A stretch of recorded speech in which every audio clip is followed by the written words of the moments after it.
नमस्ते, शुभ प्रभात। दैनिक जागरण के महत्वपूर्ण खबर में आप सभी का स्वागत है। आज हम बात करेंगे दैनिक जागरण की कुछ महत्वपूर्ण खबरों के बारे में। साथ ही एक यूपीएससी जो हाल ही में हुए प्री के एग्जाम में पूछा गया प्रश्न है उस पर भी चर्चा करेंगे। याद रखिएगा, दैनिक जागरण का राष्ट्रीय संस्करण है जिसमें आप लोग को वही खबरें मिलेंगी जो आपकी परीक्षा के पॉइंट ऑफ व्यू से इंपॉर्टेंट होगी। आशा करती हूँ कि आप लोग को यह खबर अच्छी लगे। धन्यवाद। चलिए देखते हैं आज क्या खास खबरें उन्हें हम एक एक करके देख लेते हैं। और खबर की तरफ आगे बढ़ने से पहले हम प्रश्न को देखेंगे, उसके बाद खबरों को एक एक करके देख लेंगे। और याद रखिए, आज 26 जुलाई है। आज एक दिन कारगिल विजय दिवस के रूप में मनाया जाता है, तो इसके बारे में थोड़ी चर्चा हम जरूर करेंगे। तो अगर आप लोग हमारे चैनल पहली बार आए तो कृपया चैनल को लाइक से सब्सक्राइब जरूर करें। तो आइए देखते हैं आज का प्रश्न क्या है। यह सिविल सेवा परीक्षा 2024 का प्रश्न है। प्रश्न है, निम्नलिखित में कौन सा मानव शरीर में संश्लेषित होता है जो रक्त वाहिकाओं को विस्फारित करता है और रक्त प्रवाह को बढ़ावा देता है। पहला विकल्प है नाइट्रिक ऑक्साइड, दूसरा नाइट्रस ऑक्साइड, तीसरा है नाइट्रोजन डाइऑक्साइड, चौथा है नाइट्रोजन पेंट ऑक्साइड। तो आप लोग सुनिए कि आप लोग इसका आंसर कमेंट बॉक्स में जरूर बताएं और इस क्वेश्चन का फुल एनालाइज हम वीडियो के लास्ट में जरूर करेंगे। अगर आप लोग को इसकी पूरी जानकारी चाहिए तो आप लोग वीडियो को लास्ट तक जरूर देखें। तो चलिए देखते हैं आज क्या खास खबरें उन्हें हम एक एक करके देख लेते हैं। खेलों के महाकुंभ में सर्वश्रेष्ठ प्रदर्शन करने उतरेंगे भारतीय खिलाड़ी। इस बार आप देख रहे हैं कि 2024 का पेरिस ओलंपिक फ्रांस की राजधानी पेरिस में आयोजित हो रहा है। 10,500 से ज़्यादा एथलीट समारोह में लेंगे हिस्सा और 3,000 से ज़्यादा कलाकार उद्घाटन समारोह में देंगे प्रस्तुति। 3.26 लाख दर्शक इस भव्य कार्यक्रम के होंगे साक्षी। इस बार भारत को काफ़ी ज़्यादा इस ओलंपिक से उम्मीदें हैं। आप देखेंगे कि अभी तक भारत ने कभी भी लगातार एक ही ओलंपिक में 2 स्वर्ण पदक नहीं जीते हैं, लेकिन इस बार काफ़ी ज़्यादा भारत को इसमें आशा है कि इस बार मिल सकते हैं। पेरिस में आज शुरुआत, सीन नदी पर होगा रंगारंग उद्घाटन कार्यक्रम। शरद कमल व पीवी सिंधु होंगे भारतीय ध्वजवाहक। टोक्यो ओलंपिक में जीते थे स्वर्ण सहित 7 पदक। इस बार पदक संख्या दोहरे अंक पहुंचाना इसका लक्ष्य है। आप देखेंगे अभी तक केवल 7 पदक ही जीते थे। 2000 देखेंगे टोक्यो ओलंपिक में 7 पदक जीते, लेकिन इस बार उसको दोगुना करने की बात हो रही है। 11 अगस्त तक खेलों का आयोजन होगा। 117 सदस्यीय भारतीय दल पेरिस ओलंपिक में करेंगे शिकायत। आप देखेंगे 29 खिलाड़ी एथलीट में भारतीय की ओर से दिखेंगे, उनका दम दिखेगा और 21 निशानेबाज हिस्सा लेंगे जो चीन के बाद सबसे बड़ा दल होगा। एक तरफ आप देखेंगे कि पेरिस में पदक संख्या में सुधार होने जहां एक राष्ट्र के रूप में भारत की साख बढ़ेगी, वहीं 2036 में ओलंपिक की मेजबानी को लेकर भारत की आकांक्षाओं को भी पंख लगेंगे। आप देखेंगे 2036 की मेजबानी भारत करेगा ओलंपिक खेल की। राज्यों के पास खनिज और खानों की भूमि पर कर लगाने का अधिकार। सुप्रीम कोर्ट की तरफ से यह फैसला है। सुप्रीम कोर्ट यानी हमारी सर्वोच्च अदालत की बात हो रही है। यह एक संवैधानिक संस्था है। संविधान के अनुच्छेद 124 तक इसकी बात की गई है। इसकी स्थापना 28 जनवरी 1950 को हुई थी। 9 जजों की पीठ ने 8-1 के बहुमत से सुनाया फैसला, कहा रॉयल्टी टैक्स नहीं है। सुप्रीम कोर्ट की 9 जजों की पीठ में से 8-1 से बहुमत से फैसला किया है। एक जज ने इसका विरोध किया।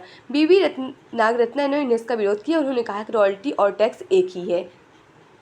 लेकिन इस जो फैसला भी सुप्रीम कोर्ट के सुनाया है, उसने कहा कि रॉयल्टी अलग है और टैक्स अलग है। टैक्स केंद्र सरकार लेती है, लेकिन रॉयल्टी ले सकती है जो जिस क्षेत्र में यह खनिज उत्पादन हो रहा है। आप देखेंगे कि 1989 में इंडिया सीमेंट मामले में रॉयल्टी को टैक्स मानने की व्यवस्था देने वाले फैसले को किया गया खारिज। खनिज संपन्न उड़ीसा, झारखंड, बंगाल और छक जैसे राज्यों का होगा इससे फायदा। आप देखेंगे इन क्षेत्रों में काफ़ी ज़्यादा मात्रा में खनिज उत्पादन किया जाता है, खनिज का उत्पादन होता है। अब बात आती है कि जो राज्यों के पास खनिज किस क्षेत्र में राज्य का अधिकार है और किस क्षेत्र में राज्य के पास कर लगाने का अधिकार है या नहीं। इसे लेकर केंद्र और राज्य के बीच क्षेत्रों का बंटवारा है। वह के भारत के संविधान की 7वीं अनुसूची में इसका केंद्र और राज्य के बीच शक्ति के बंटवारा का प्रावधान किया गया है। 7वीं अनुसूची में राज्यों को भूमि भवन में कर लगाने का अधिकार है, खनिज पर कर लगाने का अधिकार है। लेकिन आप यहाँ पास लेकिन शब्द जो है काफ़ी ज़्यादा इंपॉर्टेंट हो जाता है। संसद के प्रतिबंधों के अधीन ही यह कर लगा सकते हैं। अगर किसी क्षेत्र में जो केंद्र सरकार है वो प्रतिबंध लगाती है तो उसके अधीन में ही जो राज्य सरकार है वो रॉयल्टी टैक्स ले सकती है। विदेश से जुड़े मामलों में दखलंदाजी न करे राज्य। केरल और बंगाल सरकार को विदेश मंत्री की हिदायत। केरल सरकार की तरफ से विदेश मामले में सचिव की नियुक्ति करना और बंगाल के मुख्यमंत्री ममता बनर्जी की तरफ से बांग्लादेश की आंतरिक स्थिति को लेकर की गई टिप्पणी विदेश मंत्रालय को बिल्कुल रास नहीं आई। विदेश मंत्रालय ने इसे संविधान के तहत विदेश से जुड़े मामले में केंद्र को दिए गए एकाधिकार का उल्लंघन मानता है। विदेश मंत्रालय के प्रवक्ता रणधीर जायसवाल ने इन दोनों राज्यों को कहा कि वे संवैधानिक क्षेत्र का पालन करें। आप देखेंगे कि जो विदेश मंत्रालय से जुड़े सारे मामले वो केंद्र सरकार का एकाधिकार उसमें मिला है। भारतीय संविधान की 7वीं अनुसूची में केंद्रीय सूची में एक क्रमांक 10 में स्पष्ट लिखा है कि विदेश मामले में या इससे जुड़े कोई भी मामला हो जो दूसरे देश से जुड़ा है वह पूरी तरह से केंद्र के अधिकार है आते हैं। यह संवर्धित सूची का शामिल नहीं है। संवर्धित सूची में अगर शामिल होता तो इसमें राज्य सरकार और केंद्र सरकार दोनों कोई ना कोई प्रावधान कर सकते, कोई ना कोई कानून बना सकते हैं और ना ही राज्यों को मामला है और राज्य को इस मामले से हस्तक्षेप नहीं करना चाहिए जहाँ उनका कोई संवैधानिक अधिकार नहीं है। अभी हाल ही में ये विदेश मंत्रालय की तरफ से यह आदेश आया है। सड़क की चौड़ाई वैकल्पिक रास्ता बताएगा गूगल। ओला के प्रतिस्पर्धा के बीच गूगल मैप के लिए नए फीचर की घोषणा। इंदौर, भोपाल समेत 8 शहरों में एंड्रॉयड डिवाइस पर मिलेगी यह सुविधा। आप देखेंगे अभी हाल ही में गूगल ने अपना अपडेट किया है, अपनी सुविधा गूगल मैप का अपडेट किया है। उसी पे बात देखिए, कभी कभी होता है फ्लाईओवर किस होता है एक, उसके एक रास्ते इधर जाती है, एक रास्ता उधर जाती है। और आप देखेंगे भारत जैसे क्षेत्र में कई सारी ऐसी गली होती है, कई सारे ऐसे रास्ते होते हैं जिसमें गूगल मैप सही से काम नहीं कर सकते। लेकिन अभी हाल ही में गूगल मैप को अपडेट किए गए, उसमें सही तरह से फीचर डाले गए हैं। अभी इधर आपको कोई राष्ट्रीय ध्वज खरीदने की रविशंकर शुक्ल लेन में होगा आम आदमी पार्टी का मुख्यालय। टाइप 7 श्रेणी का बंगाल अस्थायी पार्टी कार्यकाल के रूप में आपको दिया गया। आम आदमी पार्टी का वर्तमान मुख्यालय दीनदयाल उपाध्याय मार्ग में स्थित है। यह जो है पार्टी गठन के बाद का चौथा कार्यकाल होगा। आपके गठन के बाद इसका पहला दफ्तर पटेल नगर में खुला, जहां 2013 में पहला चुनाव लड़े थे। आम आदमी पार्टी की बात हो रही है ना, जिसके मुख्यमंत्री अरविंद केजरीवाल जो अभी जेल में है। अब देख रहे हैं अभी बजट पेश हुआ है, उसी पे बहस चल रही है, चलने दीजिए। उत्तर प्रदेश में 68 रेल परियोजनाओं पर काम जारी। प्रदेश में 16 नई रेल लाइन बिछाई जाएंगी रही है और 3 के गेज बदले गए और 49 परियोजनाओं की डबलिंग की गई। कुछ निर्माणाधीन है, कुछ बन रहे हैं और कुछ नई परियोजनाएं लाई जा रही हैं।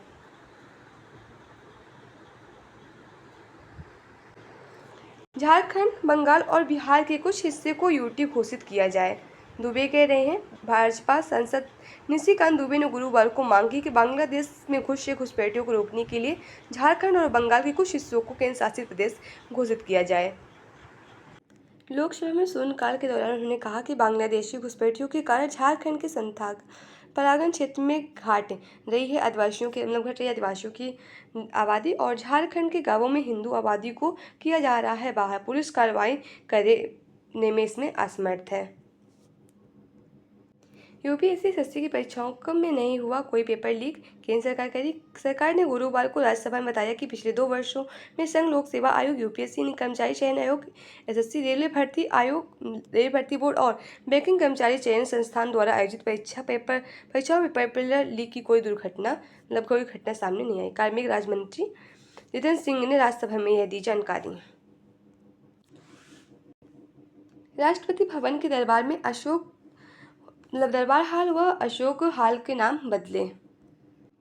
हाल ही में राष्ट्रपति सचिवालय द्वारा जारी प्रेस विज्ञप्ति के अनुसार राष्ट्रपति भवन के 2 सबसे महत्वपूर्ण हॉल दरबार हॉल और अशोक हॉल के नाम बदल दिया गया है। बता दें कि दरबार हॉल और अशोक हॉल का नाम बदलकर क्रमशः गणतंत्र मंडप और अशोक मंडप रखा गया है। विज्ञप्ति के अनुसार दरबार हॉल और अशोक हॉल का नाम बदलकर राष्ट्रपति भवन के माहौल को भारतीय सांस्कृतिक मूल्य और लोकाचार का प्रतिनिधित्व करने का प्रयास का हिस्सा है। आइए जानते हैं कि दरबार हॉल थोड़ी दरबार हॉल के बारे में। दरबार हॉल यह एक राष्ट्रीय पुरस्कार प्रदान करने जैसे महत्वपूर्ण समारोह एवं उत्सवों का स्थल है। आप देखेंगे कि यहाँ जैसे आप देखेंगे भारतीय रत्न जो होता है, कीर्ति चक्र समारोह हो गया, जो बहुत सारे रत्न प्रदान किए जाते हैं भारतीय रत्न द्वारा, इन सभी का पुरस्कार इसी हॉल में दरबार हॉल में ही किया जाता है। दरबार शब्द का आशय भारतीय शासकों व अंग्रेजों के दरबार एवं सभाओं से है। बता दें कि भारत के गणतंत्र बनने के बाद इसकी प्रासंगिकता समाप्त हो गई है। गणतंत्र की आवश्यकता गणतंत्र की अवधारणा प्राचीन काल से भारतीय समाज में गहराई से निहित है, इसलिए इस आयोजन स्थल के लिए गणतंत्र मंडप एक उपयुक्त नाम है। अब हम बात करते हैं अशोक हॉल की, अशोक हॉल यह मूलतः एक बॉल डूम था। अशोक शब्द का आशय एक ऐसे व्यक्ति से है जो सभी कष्टों से मुक्त या सभी दुखों से रहित हो। इसके अलावा अशोक शब्द का आशय एकता और शांतिपूर्ण सह अस्तित्व के प्रतीक सम्राट अशोक से है। साथ ही अशोक शब्द जो है वृक्ष को भी संदर्भित करता है, जिसका भारतीय धार्मिक परंपराओं के साथ साथ कला और संस्कृति में भी इसका गहरा महत्व है।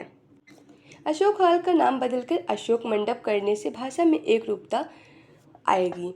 तो आप लोग बता सकते हैं कि अभी आप देखेंगे 2 वर्ष में कई जगह का नाम चेंज होगा। आप देखेंगे इससे पहले एक वहाँ मुगल गार्डन था, उसका नाम चेंज हुआ था। अभी हाल ही में दरबार हॉल और अशोक हॉल का नाम चेंज हुआ था। इसके बारे में मैंने आपको बता दिया, लेकिन आप लोग मुगल जो गार्डन था उसका नाम क्या किया गया था बदल के, तो उससे आप लोग कमेंट बॉक्स के माध्यम से जरूर बताइएगा।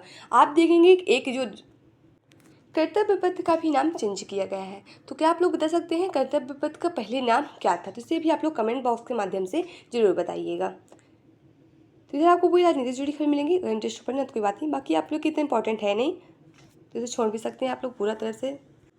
यह आप लोग का संपादकीय पात्र है। यहाँ आप लोग के लिए प्रीलिम्स, मेंस, इंटरव्यू, अन्य प्रतियोगी परीक्षाओं से जुड़ी खबरें मिलेंगी, तो इसे भी आप लोग जरूर पढ़ सकते हैं।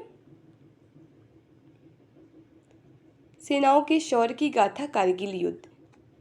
देश कारगिल विजय की 25वीं वर्षगांठ मना रहा है। यह युद्ध हजारों फुट ऊंची बर्फीली पहाड़ियों में मई-जून 1999 में लड़ा गया था। इस युद्ध में जहां हमारे राजनीतिक, कूटनीतिक और प्रशासनिक तंत्र ने अपनी अपनी अहम भूमिका निभाई, वहीं सशस्त्र सेनाओं ने एक सुनिश्चित संयुक्त अभियान से पाकिस्तान को नापाक इरादों को धराशायी करने में सफलता हासिल की थी। बेहद कठिन हालात में लड़ते गए इस युद्ध में भारतीय सेनाओं के तीनों अंगों के शौर्य का अद्भुत गाथा लिखी गई है, और कारगिल युद्ध में भारतीय सशस्त्र सेनाओं ने अपनी अपनी भूमिका संयुक्त ऑपरेशन में शामिल किया था। ये 3 ऑपरेशन चलाए गए थे। ये थल सेना द्वारा ऑपरेशन विजय, वायु सेना द्वारा ऑपरेशन सफेद सागर और नौसेना द्वारा ऑपरेशन तलवार चलाया गया था। तो आइए हम लोग थोड़ी सी बात कर लेते हैं कारगिल विजय दिवस के बारे में। प्रत्येक वर्ष 26 जुलाई को कारगिल विजय दिवस मनाया जाता है। इस दिन देखेंगे वर्ष 1999 में भारतीय सेना ने पाकिस्तानी सेना को हराकर युद्ध जीता था। इस बार जो आप देखेंगे 2024 में इसका 25वां कारगिल विजय दिवस मनाया जा रहा है।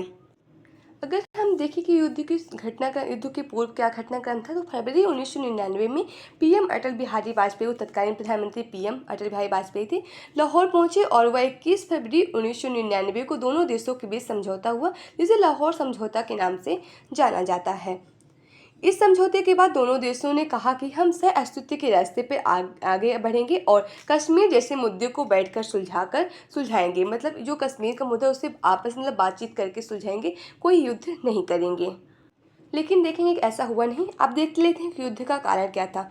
वर्ष 1972 में शिमला समझौते में कहा गया था कि कारगिल में सर्दियों में तापमान -30 और -40 डिग्री सेल्सियस चला जाता है, अतः वहां से दोनों देशों की सेनाएं अक्टूबर के महीने में अपनी पोस्ट छोड़कर चली जाया करेंगी और मई-जून में अपनी पोस्ट पर आ जाएंगी। पाकिस्तान ने ऑपरेशन बद्र के तहत अपनी पोस्ट नहीं छोड़ी और भारतीय पोस्ट पर कब्जा कर लिया। लेकिन आप देखेंगे कि ये जो स्थान था, ये क्षेत्र सामरिक दृष्टि से काफ़ी महत्वपूर्ण था, क्योंकि इस पर कब्जा कर लेने से श्रीनगर को लेह से अलग कर दिया जा सकता है। युद्ध की शुरुआत कैसे हुई? मई 1999 में युद्ध की शुरुआत हुई और भारतीय सेना ने पाकिस्तान सैनिकों द्वारा कब्जाए क्षेत्रों को वापस प्राप्त करने के लिए ऑपरेशन विजय प्रारंभ किया था। साथ ही युद्ध में सहयोग के लिए भारतीय वायुसेना द्वारा ऑपरेशन सफेद सागर की भी शुरुआत की गई थी। अब हम लोग देख लेते हैं कि कैसे कैसे घटनाएं हुई थी। 3 मई से शुरुआत हुई थी इसकी।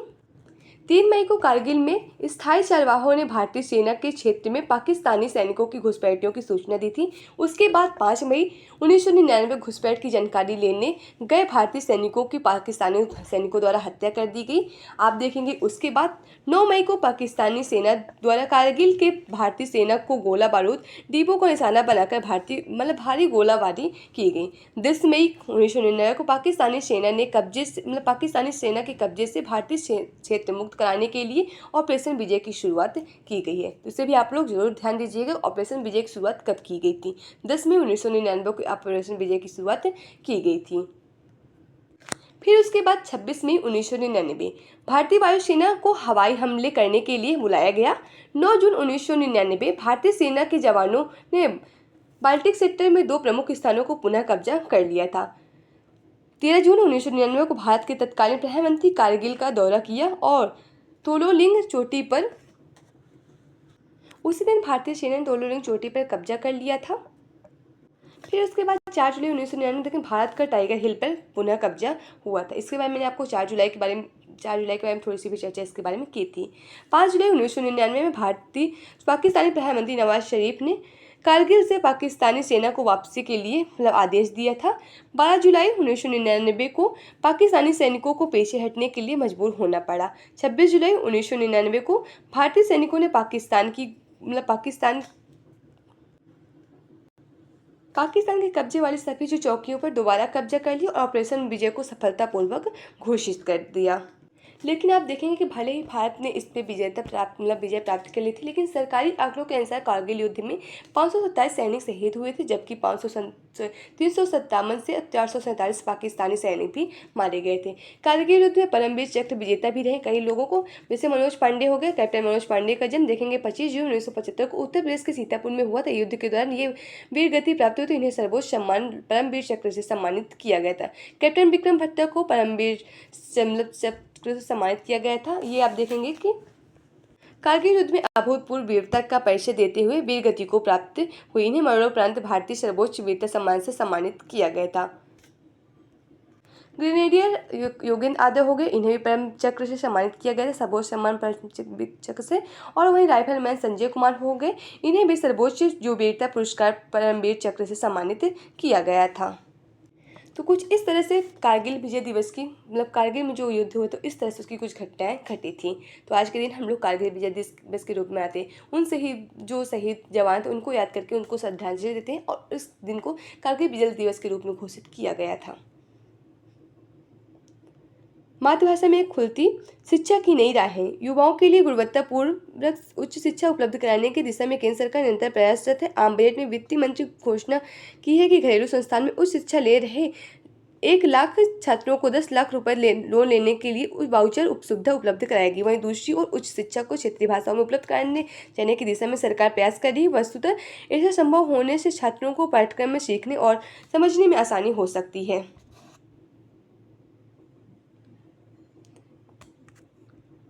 ये देखेंगे कि वित्त सचिव टीबी सोमनाथन का एक साक्षात्कार है। तो उन्होंने जो मंगलवार को बजट में पेश की सरकार की कई तरफ से घोषणाएं उसमें लोगों को जो आम लोग सवाल उठा रहे हैं उसका क्रियान्वयन शुरू किया और उसी में इन्होंने जवाब देते हुए प्रश्नों का उत्तर देता हुआ और उन्होंने नई पेंशन स्कीम टैक्स व्यवस्थाओं के लिए बदलाव पर खुलकर सरकार का पक्ष रखा है। चीनी कंपनियों के निवेश को मिल सकती है मंजूरी। वित्त सचिव टीबी सोमनाथन ने एक साक्षात्कार में दिए संकेत। राष्ट्रीय हितों को ध्यान में रखकर किया जा सकता है फैसला। संयुक्त उद्यम का विकल्प भी खुला।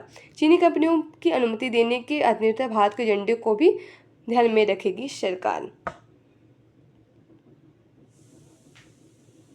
अब यहाँ आपको अंतर्राष्ट्रीय जुड़ी खबर मिलेंगी। भारत विरोधी तत्वों पर कार्रवाई करे कनाडा सरकार। विदेश मंत्रालय ने एक कनाडा पर लगाए दोहरे मापदंड का आरोप। कहा पीएम मोदी को मारने की धमकी देने वालों पे नहीं की कार्रवाई।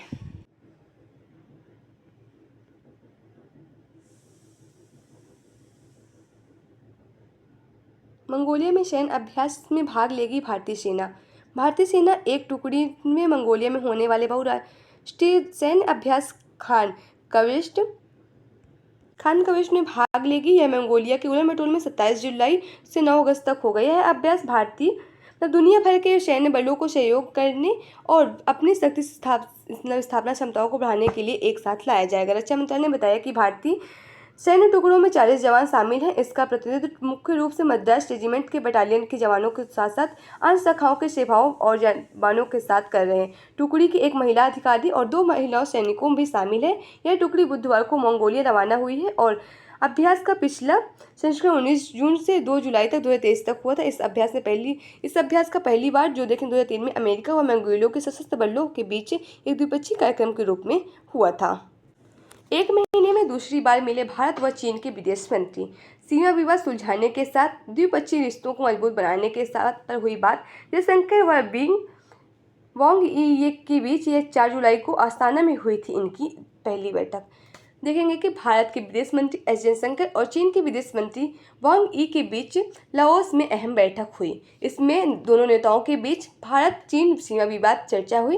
जयशंकर ने चीनी विदेश मंत्री से LAC यानी लाइन ऑफ एक्चुअल कंट्रोल और पहले से हो चुके समझौते का सम्मान करने की बात कही है। उन्होंने कहा कि हमारे संबंध और अच्छे हो सकते हैं, लेकिन हम उसी पे चर्चा करें जो पहले समझौते हो, अगर उसको अच्छी तरह से सब करें। आप देखेंगे पंचशील समझौता भारत और चीन के बीच ही हुआ था। जयशंकर ने कहा कि संबंधों को स्थिर करना ही दोनों देशों के हित में है। उन्होंने वांग यी से भारत चीन संबंधों को रिश्ते बहाल करने की राह पर सीमा विवाद को मुख्य वजह बताया। मतलब ये अगर बताया कि अगर ये सीमा विवाद जो है उनको अगर समझौते जो संधि की गई तो उनके हिसाब से चला जाए तो इनका जो रिश्ता है काफ़ी अच्छा और मजबूत हो सकता है। आपको पता होगा कि आज से पेरिस में शुरू हो रहे हैं ओलंपिक 2024।